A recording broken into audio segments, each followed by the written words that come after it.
man. The city going up. The city going up. It's dope as fuck to see. Yeah, you hear a lot more good things about it now. Yeah, truly do. It's a great time to be an Edmontonian. Edmonton's such a great city where like so many things are in the infancy stages. Yeah. You know? And we, three of us, are some of the people who were like pioneers of a lot of shit.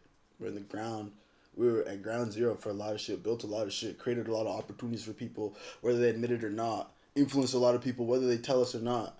And 100%. It's a blessing. It's a true blessing. Like, I wish all the best to all these youngins and shit. And, you know, like, when I keep going up and up and I'm on my Drake level shit, I'm going to keep doing what I do to, like, put people on and bring light to the city. Because that's what it's all about. It's all about giving back, paying it forward, making a way for the next generation, those behind us. So, 100%. That's dope.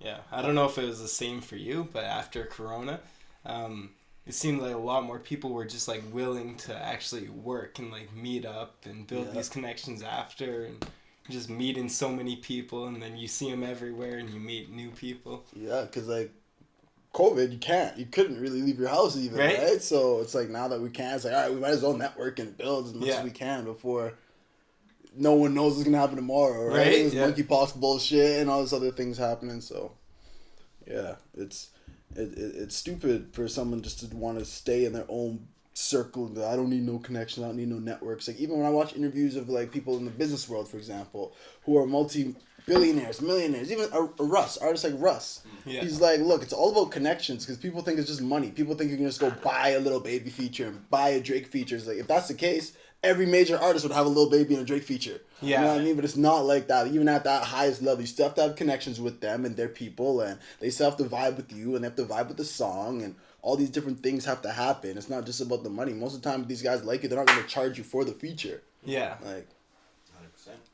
So. That's why I tell everybody that I know, if you want to do shit and you want to make shit happen, squeeze my ass. Yeah. Then, you got to talk. You got to meet people. You got to go make the connections. You got to put yourself out there a lot more than motherfucking people do. Yeah. You know, most people don't ever try. And that's the worst part about it. And then I was even at that point in a certain light where I was like, okay, well, why am I not getting booked? I'm sitting at home every day. Why is nobody booking me? I'm dope. Yeah. Motherfucker, you got to go show people.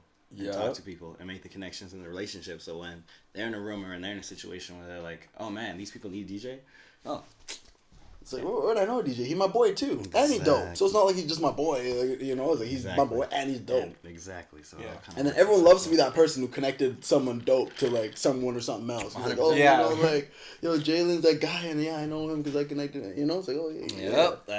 I'm trying to change my name to Link. Why? Because I would just be connecting motherfuckers. Is this the first page? Yeah. Ladies and gentlemen, so we here. We got a little bit of a different setup as of what you're used to. We had to throw some couches away. You know what I'm saying? Shit was getting too messy in my house. So, we're here with another, what is it, 73? 73. If we do it right, I don't know why I said the episode number. It's not like I've ever done that before. First time. So, well, it's okay. Now you got to make it 73. Yeah. It's okay. It's perfect. Easy. Now, we have a very, very, very special guest up in the building today. I've known this man for about, what is it? 5 years. 5 years. Yeah. About 5 years, which is quite crazy. The beginning of my career, we started the career together pretty much and at the same time, and woven in and out of each other's careers, and it's been a journey. It's been a journey. We have the great OG Jonah with us today. Hey, bro, the legend himself. Thank you, brother. I'm happy to be here. I'm happy to have you. It's been long overdue. You know what I'm saying? It truly has. So tell me about the week, man. Man, it's been a busy week. Yeah. Been a busy week. I shot a music video for myself, so I had a video shoot. And then I was shooting video content for other artists, other people. There were some club events I was shooting. So you do a lot of shooting. You can tell us. Lot, bro. What is this shooting that you're doing? What is that about? So I picked up the camera during COVID. I just got a little Canon, nothing crazy. Just for myself, because I'm like, look, everyone's at home. We can't go nowhere. I need content. I want it to be as good as it can be. I got a little Canon. Just put on a tripod. Try to do a little 1-2. And then from that, I learned about videography and things. And people saw what I was doing and enjoyed it. And like we were talking about earlier, like just connecting. So I'd be with my friends who are fellow artists and creatives with my camera, and they like it, so I do something for them, and then someone else sees them, and it's just a snowball effect. And now I'm at the point I have a media company, Illete Edits, and we're constantly busy, constantly booked. We're actually shooting a TV show for one of the Eskimo players, Justin Renfrew. We shot 2 episodes already. First episode is dropping this upcoming Wednesday. By the time this podcast dropped, it'll be out already. Yeah. And so we go to restaurants, and he cooks at restaurants. The next episode we're shooting is going to be, we were at Wine and Beyond. We picked out a bunch of drinks, and then part 2 of that episode is going to be him linking up with this world-class barbecue chef. This is dope. It's like fuck, that's delicious type shit.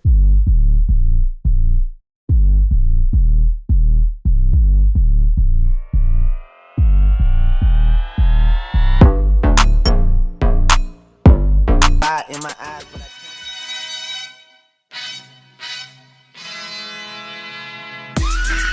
I can't know when. I can't know when though. I can't know when. I can't make it down. I can't make it down. So get out your seat and jump around. Jump around. Jump around. Jump around. Jump up and get down. Doing the food channel. Like, yeah, bro. I never thought, and like he found out about me through another friend of mine who I did media for. Connection. Exactly, and the friend referred me, and it's really been amazing, learning so much, meeting new people.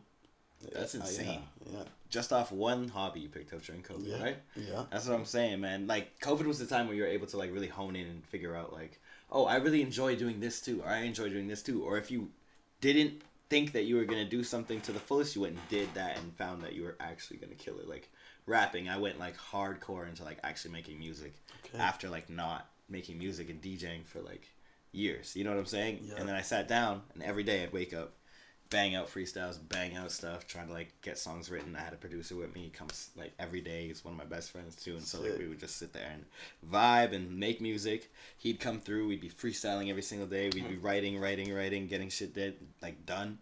And then we got to the point where it was like, okay, we went to Calgary, got a penthouse, balled out, went fucking brought all the microphones, brought all the equipment, and just recorded as much as we could. Tried to make like a memory and a moment out of it. Brought Mo with us, and like it was like a whole vibe. I like that. And I'll never forget that shit. That shit was important. And like how you were talking before, it doesn't matter where you are, because that's some of our favorite songs that we recorded just in the corner of this penthouse and stuff. And we have all of this and stuff, and those are some of our favorite songs. It's all about making the memory and making the most about like where you're making and creating. Because like even here is special. Like to me, I've done this shit for a long time, but like it loses its luster a little bit if you're just stuck in it. And when we went and we go and experience different things, and like I go and like work in different studios and stuff like that too. Now it's like it's cool because I always have a home base to come back to be like feel like okay, this is where I can like really be intimate and whatever. Yeah. But like I can feel the energies of all these different places, and like being a DJ, that's something that's really important. You need to be able to like suck the energy of a room in and be able to convey it in some sort of way, right? Yeah. So like it's been good. It's been good. I don't know how I got this far into this conversation talking about this shit, but it's been good. I see that. I like that shit. I like the fact that like I don't know, everything is like culminatively, is that the word? I don't know. But it's been moving towards like a progression of everybody and everything coming together to work in the city to further it. Yep. Like I feel like everybody's on the wave of like, all right, it doesn't matter like what the fuck is going on, like necessarily we're going to have to just all come together on a united front of everybody here is from Edmonton, either born, raised, moved here and wants to live here, and we have great talents. You were showcasing them on the videography, you know what I'm saying? No. I'm trying to do that as well here on the podcast, and like there's a bunch of other people that are doing the exact same thing, and right now I feel like Edmonton is bubbling to the point where it could be a Vancouver or Toronto in a X amount of years. Oh yeah, it definitely will be. That's no doubt. We all got to put our egos aside, and a lot of people have been putting their egos aside. 100%. Bro, there's people who like I've had serious beef with. You know what I mean? Like I can't get into it on here. But like serious beefs with. Discretion. Yeah. And now I like to see him and chop it up with him. Like we cool. It's like yo, forget all that shit. It was so long ago. We were so young and dumb. That's and, like, what it's all about. Time, space, and a different mentality. Moving past that shit and maturing is the most important thing about building. Yeah. You know what I'm saying? Like, you can never build anything if your ego is always going to stop you in the way. Yeah. Because that was the biggest thing for me as well. Like, even being a DJ and, like, putting past, like, the fact that, oh, I'm playing this or I'm playing that and it's not working in the room. Like, why aren't they vibing to my music? Nah. You got to read there. Like I said, you got to be able to take that energy, put it in you, convey it in the right way. Mm-hmm. So, like, putting all your ego and all that shit aside, that's the only way. And it's been, for me, like, the last few years I've been trying to. And I feel like as of, like, this moment in this time, I'm getting to a point where I'm getting close to it. Because we're all human beings. Yeah. You know what I'm saying? We all slip up. We all have moments where we're just a little bit, you know? Maybe you're off the Henny a little too much. Yeah. And the ego is taking over. But at the same time, like, I feel like this is just the moment where everybody has to do that. Because it's honestly everything, the stars are aligning. Oh, yeah. Like, I can feel it really, really and truly. It's weird for me. I don't know if everybody else is in the same boat. But that's what it is for me. But I'm talking my ass off, man. No, man. That's what we're here for. We're here to talk. 100%. So tell me more, though, about what you've been doing in the last, like, it's been 5 years, bro. Wow. That's a big, loaded question. That is. Been doing a lot of shows. I performed for the Stingers several times, a bunch of halftime shows. Performed at the Legislature building. That was a huge honor. I was the first rapper to rap there. That's amazing. I saw that too. Yeah, you were doing everything. You were just like, bro, hitting milestones, bro. Honestly, and it's just because I was putting in work. People ask me all the time, yo, how do you get these shows? This, that, and that. It's like, first, I put in work. I put in a lot of work, so my name just gets out there whether I'm trying to get it out there or not. But obviously, you know, that's the goal, is to get your name out there. Mm-hmm. And secondly, by connections and networking and knowing people. Like we were saying, okay, and people know who I am. And I was like, oh, you need a rapper? Bet. I'm friends with this dope-ass rapper. Yep. So, literally, it works out. That's what it all boils down to. The fuck? You got to know, like, your worth. Yeah. And how much time and effort you put in to how much you feel about yourself is going to pay off. Yeah. Because, like, connection-based thing we already touched on is literally the fucking foundation of being able to move yourself in any way, shape, or form, especially in this city. Yes. Because the way that it works is everything's kind of barricaded. There's, like, gatekeepers and people that, like, feel they know right more than they really do. But that's the way to infiltrate that shit. Like, I did the airport gig just because I had a connection. You know what I'm saying? I would never have gotten that gig, I feel like, any other way. Maybe, maybe not, but, like, that's what it's all about. And, like, you knowing somebody that works this place, or they heard your name and they seen the content and now they're moving. It's like, okay, yeah, this is a good move. This is a good move. So, like, when you went to the Legislature building and you met like the MPs and, like, everybody, and, like, so what was that experience like? Man, it was breathtaking. Yeah. Because I have only been there, like, once, inside at least, once, for, like, a school trip. Yeah, as a kid. That. Cool. I remember that. And then even, like, I shot a music video outside there in the winter, and, like, the security's, oh, you can't be here. And I'm like, what do you mean? Like, you know, like, it's public ground and shit like that. 100%. And then to have them invite me in, and when I got invited, I was, like, talking to my friend, I'm like, yo, like, should I wear a suit and tie? Like, how should I dress? He's like, nah, man, you're an artist. Like, you're a rapper. Just be yourself. So I literally was myself, just wore a t-shirt and jeans and some J's, and went and rocked it out, and they loved it. I met, like, the Governor General, a bunch of other people. I was like, yeah, I remember learning about you guys, like, in school, in social studies and stuff like that. So it was a huge blessing, man. That's amazing, real man. Big. I love that, man. I love that. That's what it's all about, bro. Thank you. It's about pushing the city forward like that. You've been doing that for a minute. You've been trying to, like, put the city on your back for a long time, man. Bro, YEGMG, that's why I started my label, is YEGMG, so that when I get to that Drake level, in my head I'm already bigger than Drake.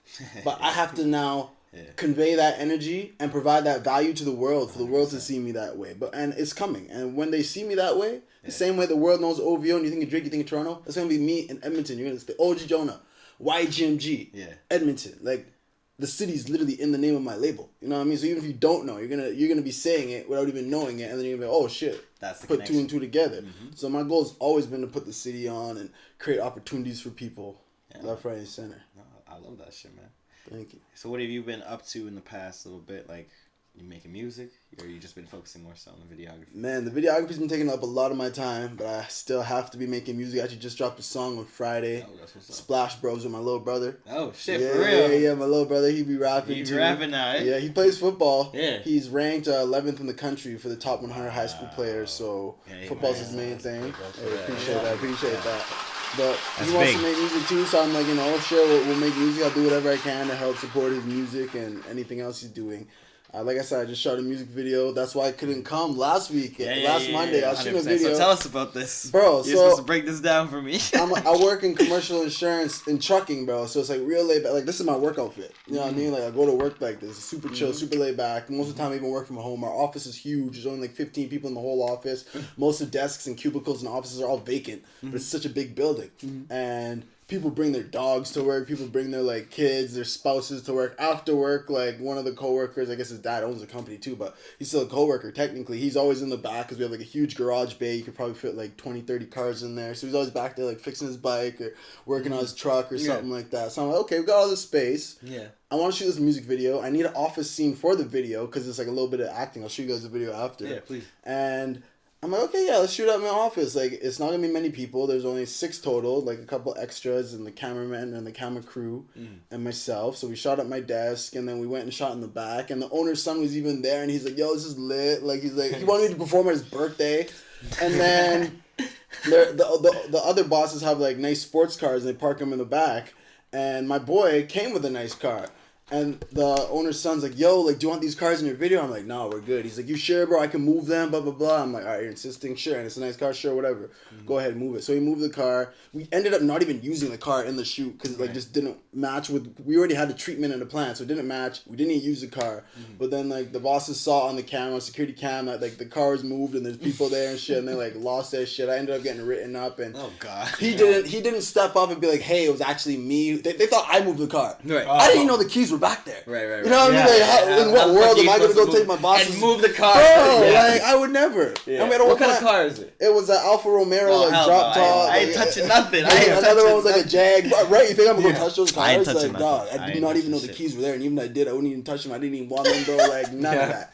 So I got written up, and even the boss was like, oh, yeah, we saw on the camera that it was other buddy who moved the cars, because he didn't own up. He didn't say hey, it was me. But I'm not the kind of person like, oh, well, you know, I'm a man. I'll take it off the chin, and I'll just be all right, okay, cool. Now I know how to fuck with work. You. Yeah. You know what I mean? And, like, we already knew that. Like, we all know he's like an unofficial manager. Right. Shit. But it's like, all right, bet. Say less. And, like, when I quit that job in due time, when I'm making enough money from all my other side hustles and my music and everything that I don't need to work, I'm gonna bring all that shit up and be like, hey, man, y'all some hoes. Straight up, that's some hoe shit, and I just kept my mouth shut because I got bills to pay. Nope.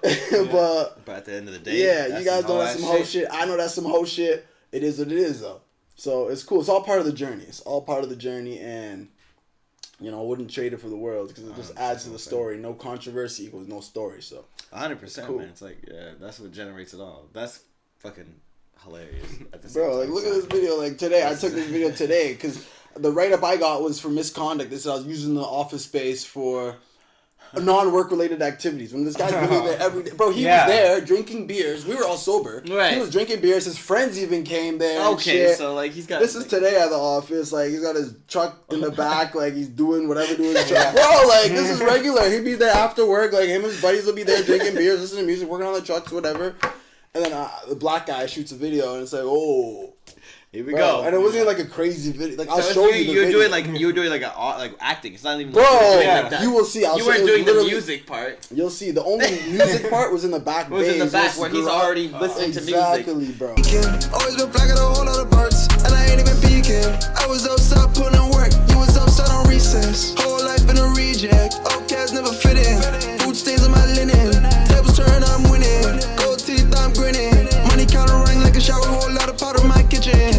I always believed it. Now San Diego to Houston to Las Vegas in a weekend. My diamonds wet, no caliphate like faucet, they leaking. I stayed down, I prayed up, work touchdown, I saved up. You're not what I made of, so don't quit your day job. Really be doing a lot, but I'll be showing a lot. Already be true to the top, OG gon' never go stop. Gold bottles getting popped, gold rollers getting bought. Cold knives on the block, had a night before a Glock. And he was literally there like, yo, this is lit. He's like, this is lit. Can you perform at my birthday party? Like, bro, he was loving it. He was fanboying and shit. So are you going to perform at his birthday party now? Yeah, he pays me. Fuck it. I was going to do off of love, but like, I need my fee, bro. I need that fee, dog. Like, so. That's what I'm talking about. Yeah. Pay the man. Yeah. Especially if you ain't going to step up. Bro. Right? Come on. Yeah, so. But hey, it is what it is, you know? And there's going to be so many more people like that along the journey who will will only act a certain way when it's beneficial to them. And it's all good because like, as a Christian, I know that God's judgment is the best judgment. Like I'm not going to sit here and try to plot revenge or anything. It's not that serious. It's not that deep. You know, like I just hand it over to God and I just keep pushing, keep going because the energy I'm applying to trying to do someone wrong, I can apply that same energy to building myself or building someone else. So I'm just going to put that energy where it matters. And in due time, everything will work out the way it has always worked out. So yeah, man, that's what it is. Life works in ebbs and flows and works like fluctuates. Yes, you gotta follow the ride necessarily because one thing you think is a detriment turns out to be a blessing. Oh yeah. I love that part. I love when that happens too. And I'm like, man, I felt so bad about that shit, but God, I'm so happy it happened. Right? Fuck, that was some bullshit. Yeah. Now the light is good. Yeah. I'm there now. Yep. You know what I'm talking about. Like, yeah, man. Sometimes it just be like that. Has anything slowed down for you when you are like at home? Are you able to just like zen out, take some time? Because if things are always constantly moving, I've been on that wave right now, and I just feel like my brain ain't gonna stop. Things have picked up. Nothing's really slowed down. Everything's picked up, man. Yeah. And I'm I have like ADHD, so I like it when it's busy. I like to be engrossed in different activities and different things because like if I'm just doing nothing, it's always good to relax every now and then. Yeah. But if it becomes a habit to be just relaxing and chilling, I feel like shit. I'm like, yo, I wasted all this time, like days, weeks, months, whatever, not doing anything, not progressing myself. And I have so much to offer. I have so much inside.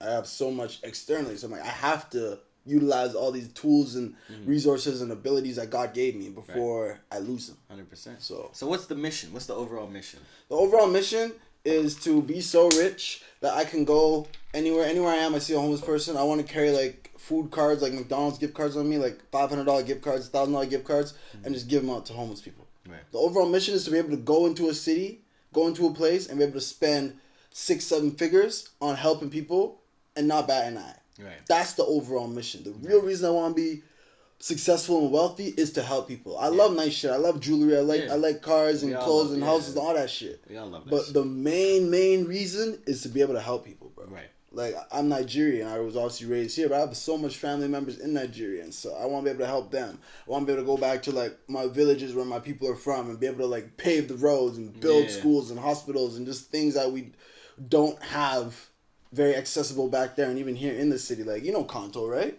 I do. King Kanto, yeah, he's a dope rapper out here. So he also works in like the child youth sector. Oh, that's dope. And yeah, he does a good job there, and he's like a manager in his company. He's high up. And I want to be able to like help his company type shit. Be like, look, here's like $1 million. Because they have programs with like rehab centers and like hotels and taxis and all these different things. But obviously, it all needs funding, all needs money. And they get funded by the government, but there's so much there's always anything can always use more money. So I want to be able to just find things like that and be like, yo, here's some money, a lot of money to be able to help more people. That's my overall goal. That's really what pushes me. I love that. So damn, that's good, man.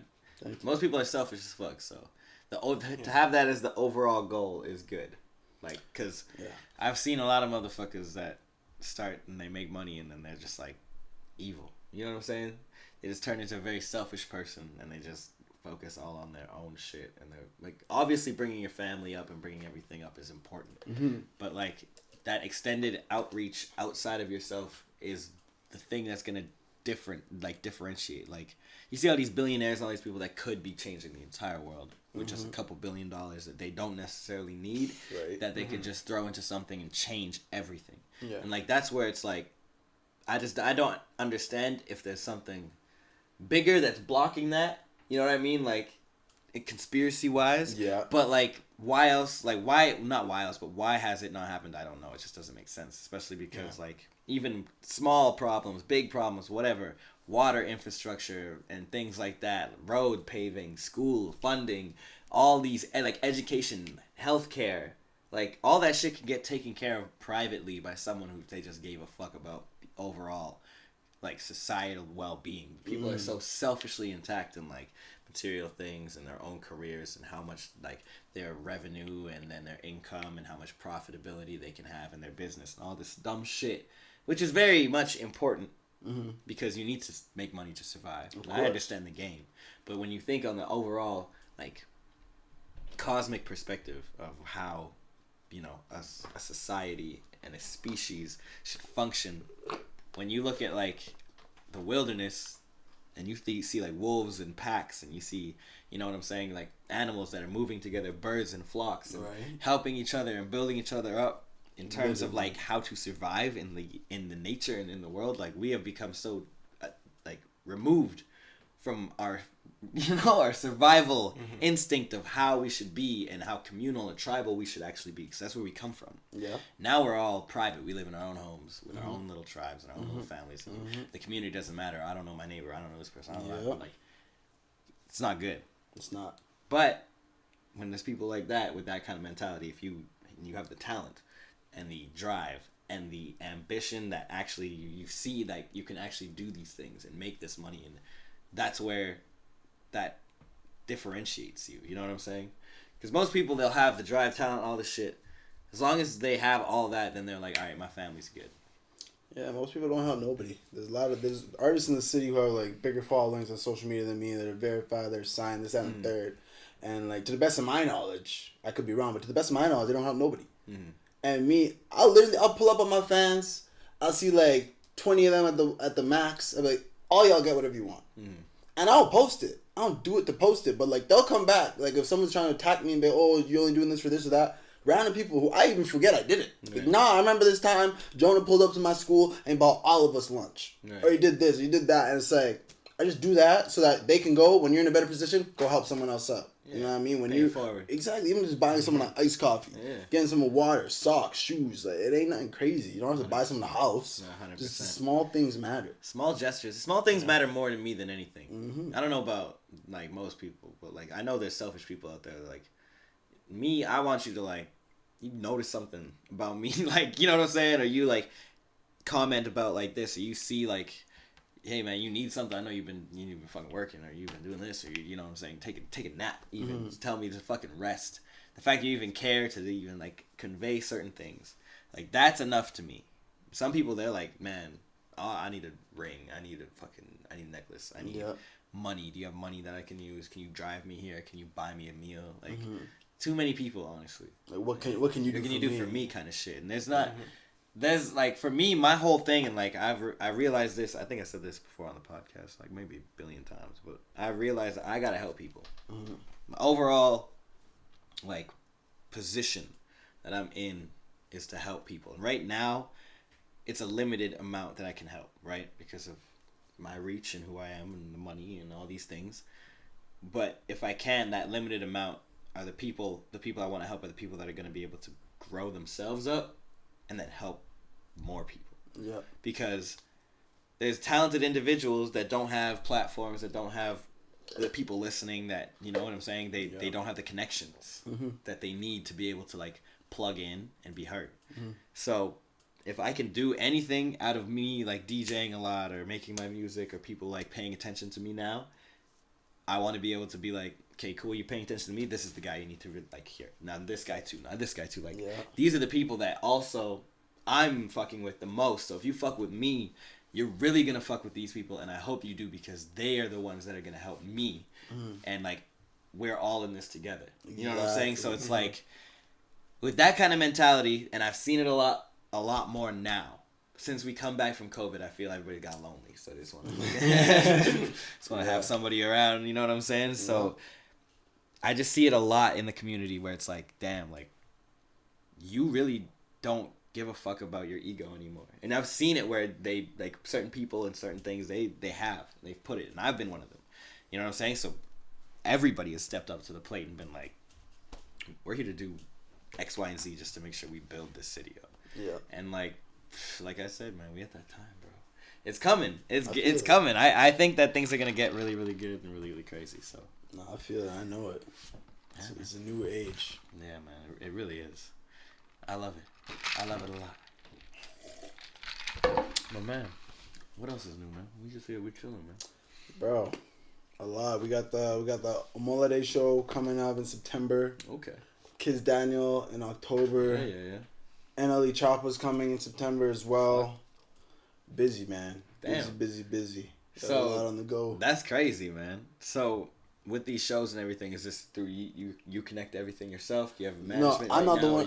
What do you mean, like my connection to the show? Yeah. I'm not the one bringing the artists. No, exactly. Yeah, but you getting like plugged in. So like, do you have management right now, or are you doing everything yourself? Independent, man. Okay. Independent. But the way I'm connected to these shows is networks, and like just being out there and putting myself out in opportunities and putting my ego down at the start and having to do grunt work and this, that, and the third to get myself in the room and around these people and prove my worth and provide value. So now it's at the point when these shows are coming, it's like, all right, it's pretty much a shoot-in. I still gotta pull my weight. I feel you. But I feel the same way. You know exactly how the exact same way. Where you know what I'm saying? Like, you put the legwork in, man, and like people notice. People pay attention to when you're always posting, you're always doing things, you're always actively out in the community. They see your face and they're like, man, you sleep. You know what I'm saying? I love that comment the most. It's one of my favorite ones because I do not sleep. I have not slept properly in the last fucking month and a half, if I'm being serious. But like, that's what I love about it. That's the whole grind of it. It's like, man, once you get into the right places and you get into the right communities and the circle's tight, it's a shoe-in. Yep. And now you're in a position to actually be able to meet people that will be able to level you up, put you in positions where now you are able to go outside of the country or outside of the city, outside of the province, and do things that are, out of the reach of maybe some other guys that now they see it and they're like, damn, I thought that was out of my reach to be able to tour or go out because I'm from Edmonton or I'm from this or I'm doing that or whatever the case may be in their head. And then they see you do it, or they see Forever do it, or they see people asking about, like, Arden is doing shows, and people are going on tours and doing things. They're like, damn, these people are from Edmonton. I was in school with this person. I was doing this. All possible. And now they're pursuing it more. And I, like we have Retro coming a little bit later. Like, this guy's pushing to become, like, globally known. On, like, he's hitting it, like, on the nail on the head to, like, market himself and do all this shit in, like, a very rapper, you know what I'm saying? Like, way. And people would never, in the day, would never be like, he's from Edmonton. You know what I'm saying? Or this is what Edmonton's doing. And that's the best part about it, is like, you paved a lot of the way for people to be able to like put themselves on and put a motherfucking name to the city. So now when people look at the city and they see what's been going on, they can trail it, and now they see these new young dudes that are actually able to do the shit properly.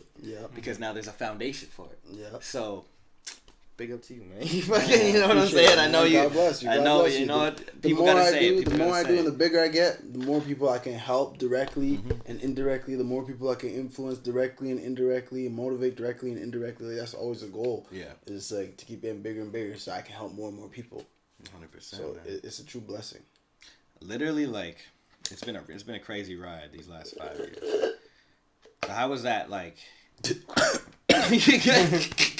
Wrong pipe, wrong tune. Wrong tune, man. We killed OG Jonah on the podcast by accident. Off the ice cap. Off the ice cap. Damn. I didn't mean to. But how's it been since we connected way back when I was still at Club 82, and then we've gone way bigger and beyond all of that. So how has that journey necessarily been for you? Last little bit. It's been amazing. Like last year, I went to the States for 6 months. Like I just moved there during COVID. I'm like, hey, I'm out. Everything shut down here. Things were open up in America. I went down. I was based in Portland. I was doing my thing, and that really showed me that you have to get out and meet new people and put yourself in new environments. Right. Because I now have such a large network, and I wouldn't have been able to establish that network if I didn't go out. It's one thing to, like run ads and shit, and people see you on social media, but like still face to face. Human interaction can never be beat. So like people see you in real life, like, oh shit, you're a real person, and you're from another country. You're doing your thing professionally. You're dope. You're not just another SoundCloud rapper or basement rapper. Like you take this seriously, and you have the track record and resume to prove it. I went down to Portland. I started an event company. We threw 8 events in 6 months. We're throwing Afro events, R&B, EDM, like festivals, man. Each one was like, we had 500 plus people at every event. It was amazing, bro. It was amazing. Still to this day, my people in Portland are like, yo, when are you coming back? When are you coming back? Like, I love that. It was a blessing, man.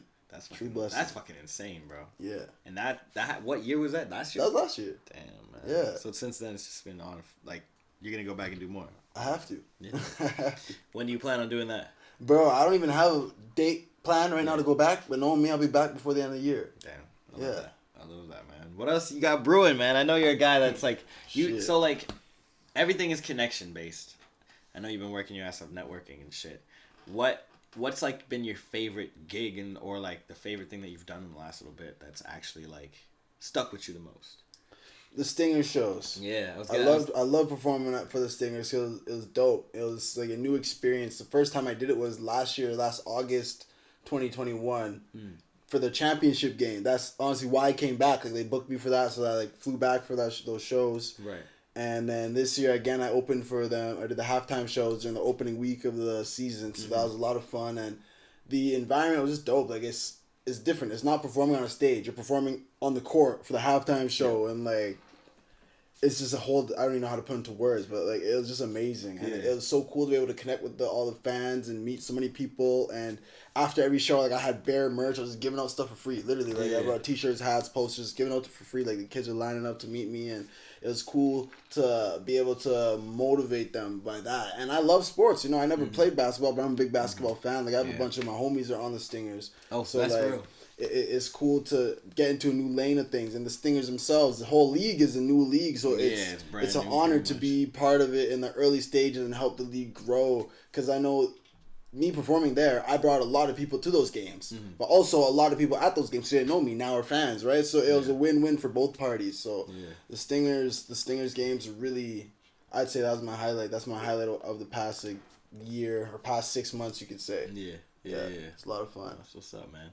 And with the promo, like videography and stuff like that, you said you were doing a TV show, right? Yeah. So what else? That's crazy. What else are you doing, bro? So with the video side of things, we do TV shows. So much shit, man. We do event coverage. We do club coverage. We do weddings, studio photography, music videos, anything that involves a camera. We're doing it. Right. So it's you do been a lot of learning. Photography on that as well, or is it just videography? No, photography as well. Yes, sir. Yes, sir. That's what's up. It's self-taught. Self-taught. Well, self-taught, and also from learning from people who are doing it. You know, like say if you're a photographer and you have you've been doing it for a while, you have a business. I'm gonna be like, yo, how do you do A, B, C, D? And you know, I'm learning that way too. Like I engineered too with Red Room. Shout out Red Room. And that's how I learned engineering. Was just like going to the studio and making music, and then being around the engineers, being like asking the right questions and just watching what they're doing, and then going home and applying it myself, and I'm recording myself. And experience is the best teacher. You ask questions and you apply it. Because I can have all the knowledge in the world, but if I don't apply it, it's useless. So applied knowledge is where the real power is. And just trying it, and you know, having imposter syndrome, and just being like, you know, fuck it, I'm not an imposter. I have the syndrome. I feel like I'm not a real videographer, not a real photographer, but hey, the proof is in the pudding. Good dope sells itself, and people are liking my products, and like I'm booked up from here till like November right now for videos. I feel that, and that's not even my main thing. Yeah, 100%, you know, 100%. That's what matters most, man. Side hustle is the biggest thing. Yeah. When you get your side hustles in line properly, like. That extra margin of money and that profitability is great. Bro, it's amazing. And you're just always flexing your muscle, and you're always being seen. So if you're not performing, or you're not going, and you know what I'm saying, like just trying to like promote for a show that's got coming up, you're literally working. Yep. You got a camera in your hand. Yep. People see you out and about everywhere on every scene because you're there. Exactly. That shit's just like, it's literally priceless. Being seen like that is the most important thing out there. When people look at you like that, it's just like, you know that when you talk to me now, the price is a little bit higher because my fucking time is. It's very valuable. It's very valuable. Like people see me at, like, for example, if I'm at the club and I'm working, the club hired me to be there.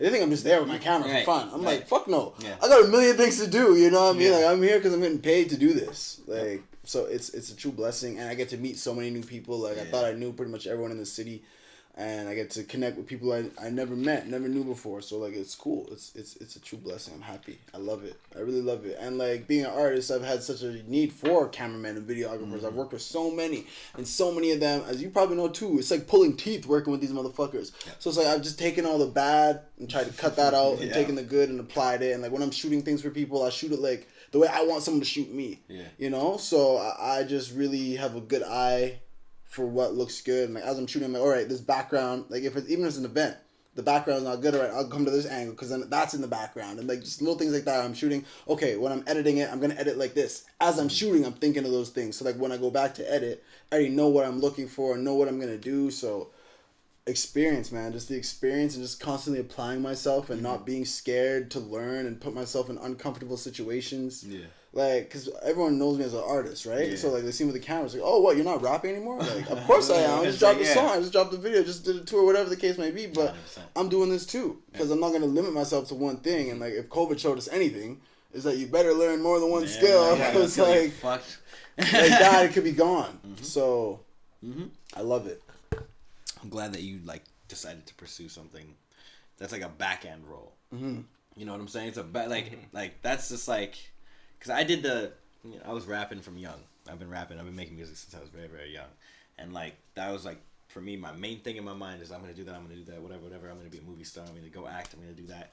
Then went to Toronto and just became a DJ, and like really like humbled me in the sense of like, I don't need to be in the forefront. Even though, like, as a DJ, in some places you're seen and you're kind of, like, put on display. At the end of the day, like, I'm just playing music and I'm just there to provide, like, the vibe is the most important thing, not me. I'm not there, like, rapping or performing. I'm not there, like, being the main whatever it is.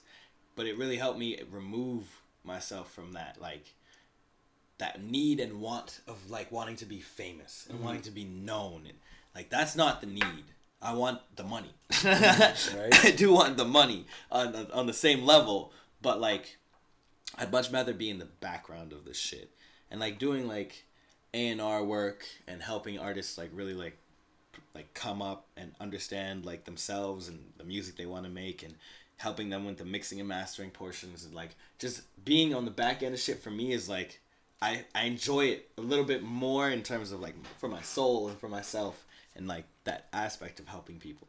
So when you've taken yourself and like you are like the man on the forefront of it, you know what I'm saying? So like people always saw your face, always knew where you were, and like you were dropping videos, you were always rapping, right? I still am. I know, 100%. That's what I'm saying. But you also now have shown people that you have that ability to be like, nah man, I'm just chilling in the back too. Like I could be here taking all the pictures, put you guys on display, make you guys feel like. Having that duality is the most important aspect of being an artist, man. Of course. And being able to showcase it like that is like, is courage in a way. Because like, you know, everybody always wants to be the fucking man. Of course.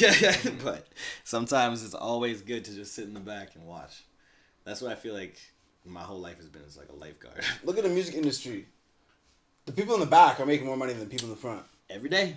Lil Baby is one of my favorite rappers. I love him. But Coach K, or what is it? Coach K, right? And P. They're making more money than Lil Baby. And Baby's getting millions. You know what I mean? Like, you don't need to be the forefront to make the money. I still rap. I still make music. I'm still an artist. Like, that's still my goal and my main 100%. Hustle and my main drive. But before I ever started making money off of music, I done paid cameramen like tens of thousands of dollars before I ever saw a penny off of music. Yeah. So I was like, yo, I might as well pick up this camera and learn how to use it. You know, get myself some money, some money from the camera too. While now I'm getting money from shows and money from merch, and I'm gonna monetize everything I can and get money in 100 different ways. I'm not gonna limit myself just because of an ego. Like it ain't. And you even said before too, like when you go to do your own shit and have your own stuff done, now you know the terms, you know exactly how you want it to be done, you know everything about it. Literally, I'll be shooting a video with some, alright, okay, give me the camera. You stand there, let me get the settings right. Okay, boom, they're right. Okay, now you can film me with these settings. Yeah, that's how I want it to look, you know what I'm saying? Yeah, especially nobody can fuck you over. Exactly. Nobody can tell you they're gonna do this and do that, and then you're like, no, motherfucker, I know what this is. I know what that is. Like, I understand. Exactly. Man, that's why I tell all my friends and all, like, I try to understand at least a little bit of everything, just a little bit. That way, at least, like, you know the terminology, you know the knowledge, you get it, and then if you never know, you might fall in love with something. True. You might try a little bit of it, and then you're like, shit, I can't. I like this production thing. Let me try this out. Now you're all of a sudden you're fucking making beats. Yeah. You know what I'm saying? So like, it's. Kudos to you, man. Hey, God bless you put on a lot. You put together a lot of shit. You've been doing. You know how to do the whole music thing, and you've always been good at the marketing thing. Thank you. So now you're taking the aspect of being able to like push the marketing thing even further and further and further, and you've been doing that for a minute. When did you like conceptualize the branding and all that stuff for the videography, or was that all you in your head, or was that like it just kind of was a step-by-step process. Like I said, like I just started for myself. Like I just needed footage and content, and I wanted to be able to release little reels on Instagram, and I guess, right before TikTok. But even when TikTok came out during COVID too, like on TikTok, I want to be able to release content, little snippets of my music that are high quality with a camera. So it just became like that. And then the more I was doing it, and then traveling to the States, like America is such a big market for everything. And a lot of people, that's one thing I love about America, even if someone's not that big, like they'll market themselves and try to make themselves look bigger than they are. Right. You know, and I'm like, okay, everyone's on that hustler mindset. Yeah. I'm like, all right, okay, fuck, I have this camera, I'm doing it. Might as well brand it as a media company. Might as well go register as a company too. I'm not just a dude with a camera, like, you know. 100%. So that's kind of just you. No, I have other cameramen. I have cameramen who I hire out depending, you know, like if someone has a wedding and they want 4 cameramen, I have people on my roster I can hit up. I have editors that I work with and stuff, but I'm the main guy because I like to be able to guarantee everything. Of course. For my clients. No, I'm the same way. The goal is to get to a point though where I don't even need to touch a camera or computer or nothing. I'm just lining things up for people, getting contracts for people, and it's like, all right, okay, bet, boom, I got you here. Here's X amount of dollars for X amount of hours is what they want, etc. That's the exact same thing as being a DJ, my friend. We're in the exact same boat, in the exact same business line. It's just we just do different art forms. Yeah. Where I'm in the same thing where, like, yeah, I got to sublet my jobs out at a certain point because I can't be everywhere at once. Right. I got him. I got a few other people that I'm like, all right, well, if I need to be here, you need to be here. Like, you know what I'm saying? Yeah. And that's why I love this guy. He's always down to do the gigs that might be a little bit tougher or a little bit more whatever. But you know what? Every time I give him one, it turns out to be better than the gig I'm at. So that just makes it always worthwhile that, like, especially when you give someone like a gig, they make the money and they have a good time and they enjoy themselves and like they're doing something they love. Yeah. So like that's what it's about. You're putting people on. You're putting people into a position to get more skill, more experience, and further themselves to who knows what their dreams are. Right? They could be wanting to do the same thing that you're doing. Bro, and when people work with me, like, it's big for them. It's definitely big for them without sounding too cocky, but like I'm calling a spade.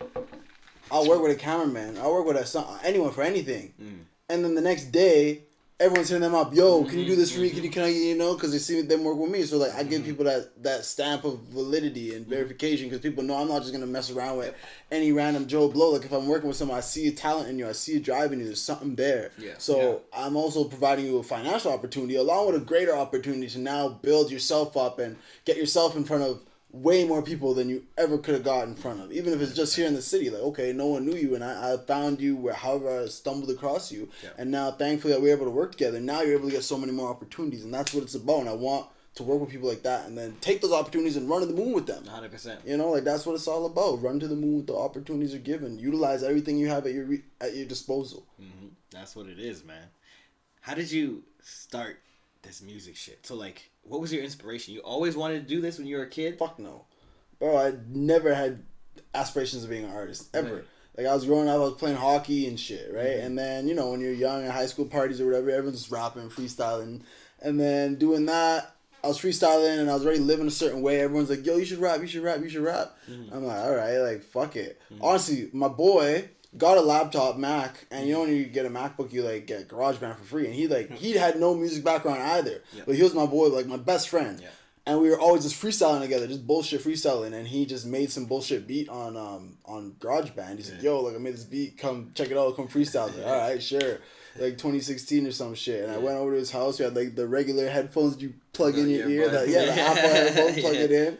Just freestyled over that and then put that on SoundCloud and people liked it and like I enjoyed it too. I'm like, this is dope, you know, like we you're created, listening back to, you were repeating it, that sounds sick, and like we made something from nothing. Like 100%. This is just an idea. This dude hit me up, my boy hit me up and said, yo, come check out this beat, and then the next day we had a song and put it out and people like it. So I really fell in love with it at that moment, just kept going with it and just kept growing and building. Like I never had aspirations ever to be an artist, like not in a million years. Like even when my family found out I was making music, I remember like my sisters didn't even believe it. My mom was like crying, like tears of like not joy. I'm Nigerian, like raised by African mother. Like, I moved out at 17. I think I dropped my first video when I was like 19, like when I first started rapping. Right. And like my little brother and all his like friends saw it, and like obviously their parents saw it, and then word got back to my mom. Oh, you see your son's video? And she saw it. She's like, oh my gosh, I got failed as a parent. No. And now like she's one of my biggest fans. Like everywhere she going, like, oh, you know my son, like check him out. She's like wearing the merch, all that. So it's cool to see it come full circle. It's good to turn mom into a believer too. Of course. You know, because like it's hard sometimes. Like I know a lot of dudes that they want to do music or they want to pursue the shit, but their parents aren't necessarily down with that lifestyle because it doesn't pay well in the beginning at all. It's hard. It doesn't always work out for everybody. There's a lot of hard hours and shit, and they know that. They know that it's a safe way to just kind of go to school and, like, you know, you'll make your money, you'll be able to survive, you'll do something right. But, like, once they see that it starts to, like, work and the fulfillment that brings you, the joy that it brings you, that she sees from that's really what it is. I think for my mom, like, I love my mom, but like, I don't think she gives a shit about. No, she doesn't give a fuck about your joy. She gives a fuck about the money. No, she does. She cares more about the money than the joy. But what really it is, she cares about other people's joy. Like, she's really a people person. Like, cares about people a lot. Right. And like, she sees like the joy I bring to other people. Like, she'll see me go to my brother's sporting events. And all the kids are supposed to be fucking playing the damn sport, and they're all looking at me, OG, like, call my name and shit. I'll go to my brother's track meets, and like the kids are like mobbing the fence to meet me, and she'll be in public, and people know that she's my mom, or like that Matthew's my brother, and like, yo, like, can you get your brother to come say hi? Or like, it's my birthday, can your brother wish me a happy birthday? Things like that. She sees like the joy and the excitement I bring to people, and like I feel like that's really what like turned her into a believer. Like, okay, like my son's doing something positive. Like, I turn a negative into a positive. And it's cool because like even when I first started making music, I never really thought about it, you know, and I never thought about the impact. I was just a young nigga in the streets living my life, man. Like, all right, cool, man. Like, we live in this way, might as well rap it, you know, might as well film it, you know. And I never in a million years, like, if I could go back 5 years and like tell myself the things I've done and the way I've influenced and motivated people, I wouldn't even believe it. I'd be like, what the fuck are you talking about? You know. So it's really cool to see that. It's a blessing, and it just makes you realize that, especially like the young generation, like a lot of my fans are young and their minds are so malleable. It's like I gotta be a good example for them the best I can, and it's not just by my words, it's more by my actions, you know. It's like more by what I do. When did you come to that realization of like, damn, my fans are like a younger base, I gotta make sure that what I'm doing is gonna be able to like resonate, and I could, because that, once you know that, then you have a marketability to be like, okay, I know that I could like float with this, because kids ride, you know what I'm saying. Young kids, like, that's when you really find an artist that you believe in. For me too, when I was in high school or early junior high, that was when I was like, yo, if I find somebody and I fuck with their music, that's someone I'm still listening to today. Right? So that kind of influence is important, and it can go both ways. So when was that you kind of like found that? I would say maybe like 2019. 2018, 2019, like I was doing a bunch of shows, like opening up for a bunch of people, and just really seeing the way these kids are like blowing up my shit. 2018, I'd say 2018. I did a bunch of shows like Lil Mosey, Bad Baby, Rich the Kid. I think it was 2019, and I had some fans out in Beaumont. They're like, "Yo, like, want to meet you? Like, come out and say hi." So I was like, "I bet." On their lunch break, I'm like, "Meet me at the Tim's." I went to the Tim's. Bro, there's like 300 kids there. Like, Wale was there. He'll tell you, bro, we're in the corner of the Tim Hortons. The whole place is packed. Like, we couldn't even move. And Beaumont's a small town. Someone called the owner. They're like, yo, what's happening at your store? The owner came. He was super chill, though. Like, you know, he was a nice guy. But I think that's the moment where I really realized, okay, like, a lot of my fans are, like, young high schoolers. So I gotta do what I can to be a good role model. And my whole message is just, like, you can achieve success in life without doing the wrong thing, without hurting nobody, without taking away from nobody. Like, I don't want what's yours. I don't want what's yours. I want what's mine, because I know that like what God has for me is more than what I even have in my head for me. So I just want what's mine, and I want to show people that yours is so much too, and like what God has for you is so much too. So like you can get yours by doing the right thing and believing in what you believe in and standing in what you believe in and helping other people out and being a good person. It's not that hard. It's not that complicated, but the world we live in kind of muddles it. And, you know, like I said, these kids are young, so they have so many things that are thrown at them, and like, who should they listen to and what should they listen to and what should they believe and not believe and X, Y, Z. So it's just by leading by example, you know, 100%. Showing people, look, I was living a certain way, now I'm living a whole different way. I didn't change who I am. I'm still me. I've just grown and matured and evolved, and I'm doing what I'm doing what I love, and I'm helping other people and just supporting people and you know, doing my best to be a good person and a good Christian, and you can do the same. You can be a great person and achieve whatever you want to achieve. So, yeah, God bless on that. Hey, straight up, appreciate it. Let's take a break real quick. Sounds good. And I gotta use the washroom if you guys gotta use the washroom or anything, and then we'll be right back. I bet. Oh, let me show you the real Jaylin. Yeah. Don't worry about him. Nah, that's all you guys ever see. Honestly, it's hard. Sometimes I talk way too much on this podcast. I'd be saying some crazy shit. That's what it's for. And then we listen back, and I'm just like, damn, I said all that. It's already out. Too late. Yep. Oh well. Well, we're back, ladies and gentlemen. We have OG Jonah here with us. What up? I wanted to ask you how was the it looked wonderful, but you did a event. Was that, I don't know if this was you put together, if you were just like taking pictures, but with all the models at Red Room and everything like that. Was that your event? Match. Yeah, I put that together. So that's dope. I got that idea when I was down in Portland. They have something similar. They like get a group of photographers and models, and it's like once a month they'll go to like a different location with all these people, and everyone just gets to do, photo shoots. Yeah, so it's like 30 models, 30 photographers. Mm-hmm. So I'm like, I want to bring that energy here. Like, I'm a partner at Red Room. Yeah. So we did it at Red Room, and it was dope. And my other buddy has a dope photo booth. It's like a giant magic mirror. Shout out to Event Crashers, Adam, and shout out to Dustin at Red Room. So we did it there. It was cool. We had a bunch of models come through, a bunch of photographers, and everyone's just, meeting new people and taking pictures and using the space. Because, we charge like $150 minimum just for the space. 100%. 2-hour minimum, and that doesn't include like the props and the lights and all that stuff. So I'm like, if I can provide an opportunity for people that's either cheap or it was free, I did it for free for them. So just for people to come to be able to use the space and meet new people and get dope pictures and dope videos. Exactly. So and now these models have met these photographers, and these photographers have met these models. Exactly. I'm sure that they probably worked. Oh yeah. A lot. So that's dope. That's dope. Yeah, man. Creating opportunities. Exactly. That's what it's all about. The next one's coming. I've just been so busy. But the next one's going to be coming soon. I'll make sure to announce it, send you guys an invite for free. Yeah, man. Come on out. 100%. I would love to. Yeah. I'm always trying to do something now. I feel like there's just like, I got so much.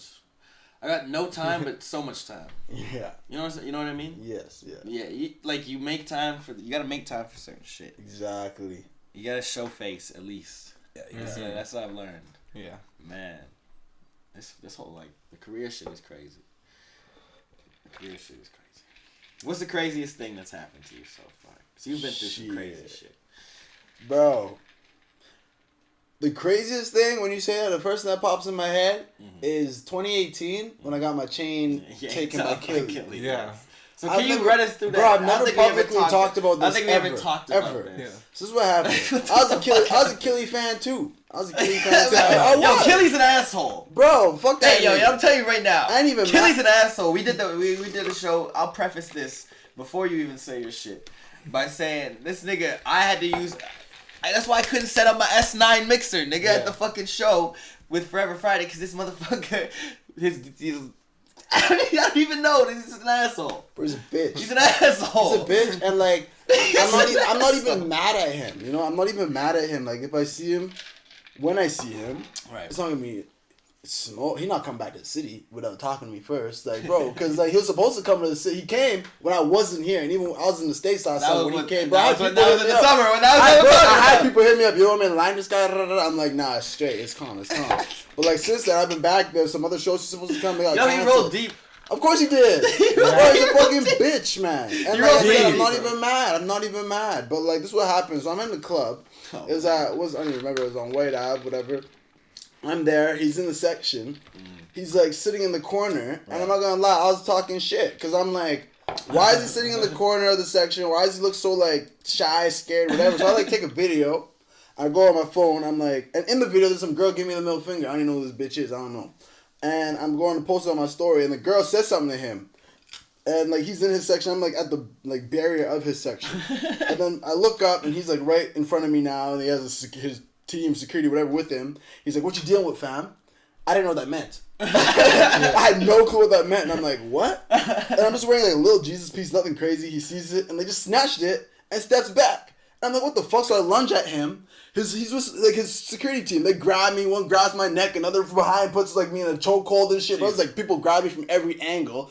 And I'm kicking and trying to get the fuck off me. And then the club security kicks me, drags me out of the club. Literally, as I'm kicking and screaming. Fuck. I'm outside the club. I'm like, what the fuck's going on? I come here all the time. I was that one. What was that, Club 8? No. The one on White Ave right across from Beer Cave that's burnt down and shut down. That's Club 82. That's Club 82? Bro, yes. I'm I come here all the time. I spend racks here all the time. How you kicking me out? How this guy just take my thing off my neck and you guys are kicking me out? So I'm outside losing my mind. It was it Club 82? Bro, if that's the name of that club, it was Club 82.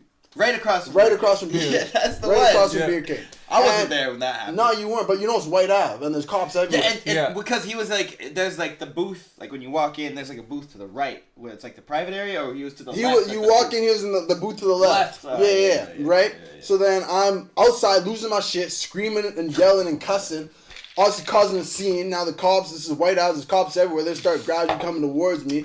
And I was wearing I had like my Montclair when I came in, I coat checked it. They threw me out the club. I'm like, bet. I'm like, if you guys aren't gonna go get my chain back, I'll go get my fucking coat. Yeah. Oh, you had no coat. Are you drunk? Go look at the cameras. I had a fucking $2,000 coat. Go get my coat. Yeah. They get me my coat. While this is happening, I don't know what's happening inside, but Killy, then when they bring my coat, Killy now leaves the club. Right. And at this time, the cops are like there because I've been losing my mind and shit. Yeah. And I'm like, he's coming out the club. So I like start running towards him. A cop grabs my neck. No. Get back or we're going to fucking arrest you for disorderly conduct. Like, get the fuck off me. I'm sober. This guy just took my shit and then escorted him to his car. They had 2 SUVs and they literally escorted this nigga to his car.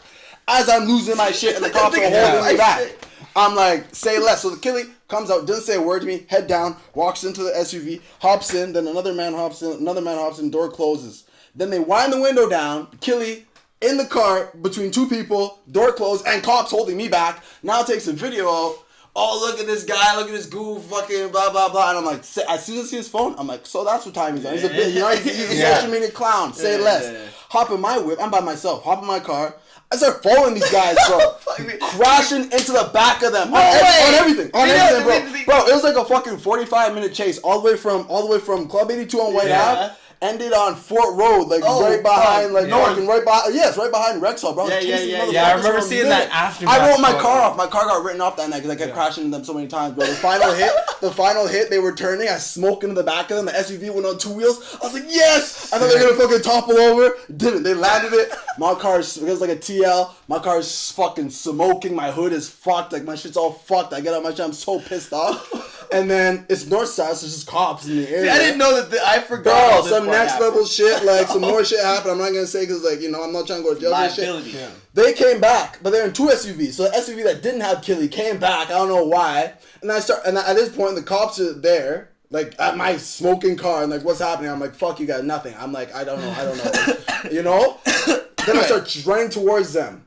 The cop like pulled them over. I'm running towards them. The dude in the car hops out, starts screaming, officer, help! I get put in cuffs. I got a ticket, all sorts of bullshit. Yeah. The dude who was driving, he knows who he is. I'm not going to say his name. He's a fucking bitch. He's from the city. He knows exactly who he is. I didn't know who he was at the time. He's like, bro, I'm just from the city. I'm just a driver. I have nothing to do with that. I'm like, so you're going to let some goof from Toronto come over here, start some shit, and you're from the city, and you're older too. This guy's like in his fucking 40s. No. You're not gonna try, you know what I mean? You're not gonna be a real big dog? Yeah. Say less. Yeah. I went to the airport from 4 a.m. to 8 a.m., bro. Sitting at the airport. I posted something like, kill you, bitch. Like, I'm at every travel flight. This nigga's not leaving here. He's not leaving. I got arrested again at the airport because they're like, we got a tip about, they said, they're like, you had a tip, you're threatening people at the airport. I'm like, I'm not even threatening anyone at the airport. No. Like, okay, do you have a flight? I'm like, no. They're like, you can't be here. You have to leave. So then I got arrested at the airport, let go, had to go home. By the time I get home, it's like 1 p.m. the next day, my phone's blown up. Everyone's like, oh, fucking OG Jonah got the chain snatch. The promoter, shout out my boy, Greg, like, that's my dog, night shift and shit. Yeah. He's like, bro, what the fuck? Like, why you? I'm like, why you doing all this shit? Why is all this happening? Like, what's going on? I heard you trying to have smoke with me. I'm like, bro, this has nothing to do with you. Like, this got out of hand and shit. I literally went to the jewel and bought another chain next day. Bro, it's like a little $800 chain. I'm like, it's nothing crazy. I'm like, bro, tell me, there's no world where I'm with 10 dudes and one dude's chasing me. And I'm not jumping that nigga. Yeah. Bro, if I'm 10 deep and some dude's chasing me, I don't give a fuck. We're pulling over, we're stripping you naked, nigga. You're walking home. You know what I mean? Like, you're taking all your shit, we're gonna leave you naked on the side of the road. I don't give a fuck what city I'm in. I don't give a fuck. Like, bro, these guys are straight bitches. Yeah. They know they bitches. Yeah. And, bro, apparently someone said Killy was crying in the car. I wouldn't be surprised, bro. Like, the way I was riding this. I was seeing red. I was literally seeing red. Like, dog, that's the craziest shit that's happened. And, yeah, fuck that nigga, fuck that shit. People try clowning me about this damn, like, nigga, I don't give a fuck. It's not like it was on no real shit. No, the way you handled that is, bro. Like, this nigga was with his whole security team behind the barrier. snatch my good. shit, steps back. Then his security grabs me and shit. Bro, it's you know what I mean? Like, bro, you're a straight bitch, bro. You're a straight Well, bitch. I knew he was a bitch. I knew he was a bitch. That's what happened with that whole Killy shit, man. You know what I mean? Yeah, like, bro. That's crazy. That's insane. Yeah. That's actually insane. Yeah, and I'm leaving out key details because I'm not trying to go to jail for no dumb shit. But, like, bro, these niggas know what time it is. Yeah. They know. 100%. He's a bitch. He's a fucking bitch. And when I see him next, like, I'm not going to charge. I'm just being, yo, you're a bitch. You know you're a bitch. You know what I mean? Like, That's it. Bro, you came to the city when I wasn't here, and I could have got you touched, but I'm not. Nah, if something happens to you, I want to be here when it happens. You know what I mean? Like, you gotta see me eye to eye type shit. Yeah. So he's a bitch. Fucking shit. Come take this chain. You know what I mean? Yeah, Let a motherfucker come take something else. You know what I mean? Like it's not happening. So like I ain't tripping about it. It happened literally so long ago. Yeah, man, it's long. But that's definitely the craziest shit. And it's funny because like people who were in my DMs like the day before being like, yo, Jonah, like, you know, we like your music down there. Those same people who were supporting now flipping. The next day, oh, you're a goof, you're a bitch, you're a rat. How am I a rat? When this guy got escorted to his car by the cops and the cops are holding me back, helping him. Yeah. You know what I mean? It's just so much shit. And I'm like, you know, I don't even care. Like, people saying, oh, quit rapping. I remember when these Toronto blogs, when these stupid YouTube pages, like, OG JONAH should change his name. Like, buddy, shut the fuck. Like, what? Like, what? You guys are squids. All you guys are goofs. All you guys are bums. Like, none of y'all are real niggas because, like, that shit ain't happening, bro. Like, even if that shit were to happen today and, like, I'm not involved, but, like, another artist from the city has something with another artist from another city, even though I don't fuck with that artist, the simple fact that you're from my city, that ain't happening. That ain't happening. I'm gonna fucking step up for you. I don't give a shit what happened. Like, we're gonna get it, and then we can sell whatever in the city. But, like, it's a bad look for the whole city, bro. Like, there were some people who kept it solid, yo. Like, shout out my nigga Lil Rambo and, like, some other artists and shit were solid. Like, nah, like, Killy's a goof and shit. And, like, now, it's been so long, and people see and know, like, bro, like, that was just some fluke shit, first of all, and like Killy's a bitch. You ain't been tried like that since. Bro, let a nigga. Yeah. Let a nigga, bro. You know what I mean? Like, bro, Killy knows what happened, bro. Like, yeah. Bro, I was doing a lot more than ramming his car. You know what I mean? Like, these niggas were scared for their fucking lives, bro. And, like, I almost lost them a few times, too. Because, like, they're, like, in Suburbans. When things got, like, you know, like a haul. And, like, we're doing, like, some straights. I'm, like, fucking punching my shit. Like, fuck, I'm surprised we get pulled over. Because we were, like, passing cops as we're, like, chasing each other, running red lights. Holy shit. Next level shit, bro. Some movie shit. I literally don't know how it didn't get caught. Went from White Ave, went like up the bridge, through downtown, all over downtown, went to the west side, up the Yellowhead. Bro, next level shit, bro. Like, so that's the craziest shit that's happened in my music career. That's crazy. I can say, yeah. That's crazy. But you kept an OG though. Had to, you know what I mean? Like, and like everything happens for the right reasons. At the end of the day, everything works out and shit. So like, it was cool. Like, fuck, I got my name out there. That's not how I wanted to get my name out there, but like, it definitely, I gained a bunch of followers from it. Like, a bunch of people from different parts of the country who now tuned into my shit. And like, I guess it is what it is. And people are like, oh, make it diss track, this, that, and that. I'm like, look, I'm not out here to be making diss tracks. You know what I mean? Like, I make music because like, I love it, and like, I spend a lot of time and energy in it. I don't want to be spending energy to make a diss track hating on another man. You know what I mean? Like. He'll get his when it happens, you know what I mean? Like, so I ain't tripping. And like I said, I'm not even mad. It happened so long ago, bro. I've made so much more money since then. I bought so many more chains and shit since then. So like, I don't even really care about it. But it's just like the principle of it. It's some bitch shit. That's all. That's all. Just to speak about it. That's all. Hey man, thank you for speaking about it. This is the first time I've ever publicly spoken about it, bro. So yeah, bro. Damn, motherfucker. This is the first time I've ever heard it from. I mean, obviously, but like to know from the real perspective, dog. Like, you've heard a billion stories, billion different ways. People, oh yeah, I got your chain, come get it back, buddy, keep it. Literally, you know, it's a little ass chain. Like, it's not like it was a custom chain or any, bro. It's literally like some little Jesus piece, bro. Right. Like, fuck, I bought my little brother nicer chains and shit. Yeah, like. So yeah, see, people are on some bitch shit for that. Straight up, straight the fuck up. Oh my god, man, that's wild as fuck. I can't believe that. But I've seen the aftermath. I've seen everything. If you were to just tell me that and I hadn't seen it, I'd been like, damn, that's crazy. Like, I don't know. But we've seen it. Yeah. Bro, it was fucked. The car, smoking. I wish I had... I swear I deleted it. I had it for so long, but let me see. I really might have it on my camera roll still. I pray I do. Bruh, I can't believe it. I pray I do. That's... Oh my god. Damn. And nothing like that has happened to you since. Not like that, but like crazy. Nah. You haven't had any crazy experiences? Yeah, I deleted it because I was on my shit for so long. And I was like... Nah, man. Understandably. Fuck. After a certain point, like, get this fucking You know? Yeah, bro. I'm on that a lot. I do that shit way too much. Yeah, it's kind of like, fuck, Killy knows what happened. Fucking everyone there knows what happened. I'm serious. When I pulled up to the fucking show, that's how I knew Killy was a real bitch. Like a real bitch. Because they pushed all the sound checks for like 88 Glam, Forever Friday, and Killy were supposed to be there. So they cut Forever's sound check because Killy wanted to come earlier. So he wasn't going to have a sound check, but Glam was like, yo, just come on ours. And we'll like just cut ours a little bit, and then you can have some of it. So then we showed up for theirs. Shout out to them. Yeah, no, for real. Mm-hmm. And so then when I show up, because I was doing everything in her rehearsal on which is like a SX3, which is like a controller, and I wanted to like make sure that when I pulled up, I was prepared. So I brought my S9 mixer with me, just because it has like all the sound effects, the pads, it plugs into my computer, it works perfectly fine, everything, whatever. So even if they had like CDJs or whatever, I could just plug in quickly or whatever the case may be, make it work. These motherfuckers would not do it at all. The sound guy, all this shit, they're like, Killy has strict orders to keep it like this, and their DJ wants it like this, and all this fucking shit. And I was just like, you can't even put this shit on the side? Like, for me, I'll play between two of them and put it right there. Like, these motherfuckers would not do shit for me, so. He was scared. He was scared that show, because I was in here, and like, my people were here and shit, and like, bulletproof. They told me he came in a bulletproof truck, bro. Because he learned from last time.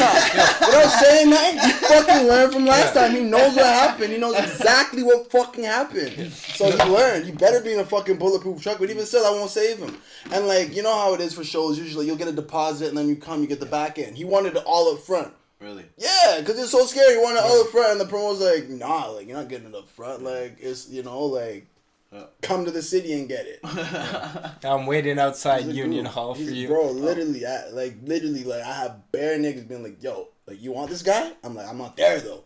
So, like, yeah, it'd be cool, I'm not there, but, like, I need to be there. I need to see this guy face to face, eye to eye. And you need to know, like, bro, it ain't sweet. It ain't sweet. It really ain't sweet. What you said? Sitting out there waiting at Union Hall for you to know, and I just see bulletproof truck, black Mercedes in front, black Mercedes at back. They get out, they have the guns, huh? It's like, who's pulling out at this at Union Hall? It was like, oh, kill it. He seen it first. He fucking learned and he knows, bro. He fucking knows, bro. He's so lucky my car fucking crapped out. Dog, cause like, so there's like a size difference in the vehicles. Like they're in a Suburban. Like I said, I was in a TL. I was like a 2002 TL. So it was like, lower. Every time I'm ramming them, it's doing more damage to me than them. Yeah. But like I don't give a shit. Nigga, I went bought a new car the next day, bought a new chain. I don't care. Like it's not even about it's a principle. Yeah. It's a principle. You're not just gonna come and do that over nothing. And think you can just get away with it. And you're running from me, like, bro. Nah, he's lucky my car. Like everything, God knows. God knows I would have killed his ass on everything. On everything. So God knows and protected him and protected me. You would see a red. Like, bro. That's insane, man. Yeah. That's one of those moments. Like you literally are in the club, you see him acting like a bitch. you're just. I was, cause I'm like, yo, why is he sitting in the corner like a little bitch? Like all these people are here for him and shit. Like, why aren't you up and having a good time? You know. And like I was literally a fan, and like see if someone tried to hold me like that too, I'd be like, "Yo, what's good too?" But I'm not gonna go up to you, snatch your chain, and run behind my security. Nah. You know what I mean? Like I go everywhere by myself with my jewelry and shit. You know what I mean? Cause I ain't tripping, I ain't scared of nobody. Like I go to other provinces, other countries with my jewelry. I'm not scared of nobody, cause real recognize real. You move the right way, you move respectfully and correctly. Like real niggas gonna see me like, "Hey, bro, it's all love, it's all But like you a bitch.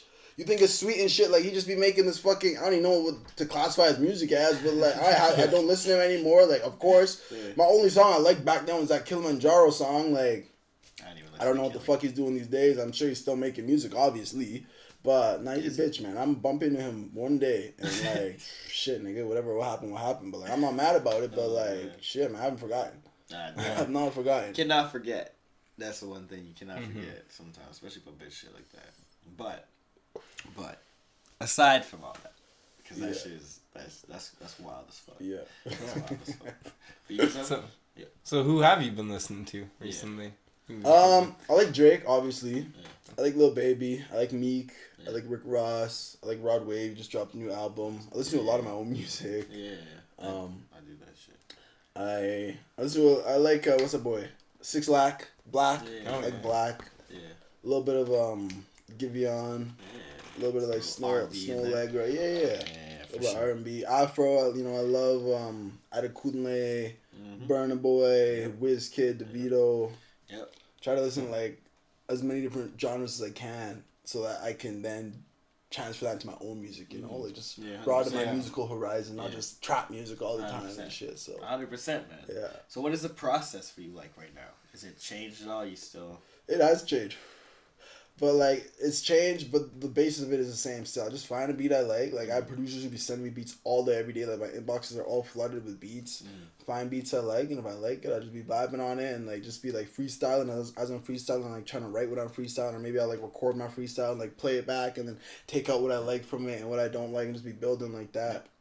So I try to not be so structured when I'm making my music and just be free, because it's art, it's expression, it's creation. So like there's no right or wrong way to express yourself. There's no right or wrong way to create. Like I'm not thinking, okay, I need a hook here and a verse there. Some songs I don't even have a hook. You know, or sometimes just rapping and freestyling, like, okay, this sounds good as a hook, so I'll use this as a hook. And then, so it's just been really free. And like, I record myself, you know? Even when I'm at Red Room, like the keypad's all wireless, so I like take the keypad or the mouse pad, keyboard and the mouse into the recording room because the screen's in there, and like be recording myself. And I like to record myself and mix myself because it's just free and just comes out. So, yeah, man. Yeah.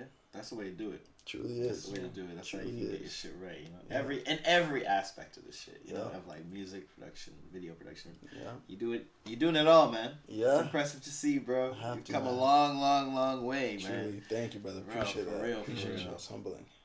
Like, okay, two more things and then we'll wrap it up. But, Sounds good. so we got to do the classic. You know, you got the young fans out there, so you got to speak to the young fans. You know, they might be watching this. After all that crazy shit, we might cut this and put this in the beginning of it just real quick. Let's do it. But at the same time, Yeah. what do you got to say to the fans you got, aspiring artists that are coming up to you? I'm sure you got to tell them this all the time. What's something you don't usually say to them? What's something you will say to them all the time, and then something you haven't said to them yet? What I do say to them all the time is you gotta believe in yourself. People send me music all the time, or they'll even just send me lyrics and be like, yo, can you like read this? I'm like, look, you gotta believe in yourself, because I can tell you it's dope or trash. Either way, you have to be your biggest fan. Yeah. Because if you're not your biggest fan, how could someone else rock with you if you don't even rock with you? You know what I mean? So like, you gotta believe in it 1,000%, no matter what anyone else thinks of it, and keep going. Because the more you do it, the better you'll get, the more comfortable you'll get, the more you'll grow with it. So just don't give up. If it's truly what you love doing, and you're doing it out of love, like I started making music out of love, out of just passion. I never had a dream or goal to make music, but I just enjoyed it, and it just grew into what it is now. So you have to love it. You have to be your biggest fan, your biggest supporter. Cut out the haters. Like these days, I don't even care, because like I see what makes people happy. Yeah. I see what makes them laugh. So like, if that goofy ass shit makes you happy and laugh, like I don't even care if you're hating on me, because like what makes you happy. It's goofy. So it's like, you know, I don't even give a shit. So it's like, I just keep doing me regardless. That's what I usually say to them. And then what I don't say to them is, fuck. There's a lot I don't say to them, because I just, you know, try to be as real as I can while being motivational as I can, but I don't want to give them bad advice. But what I should say to them more that I don't is, don't be scared to take bullshit.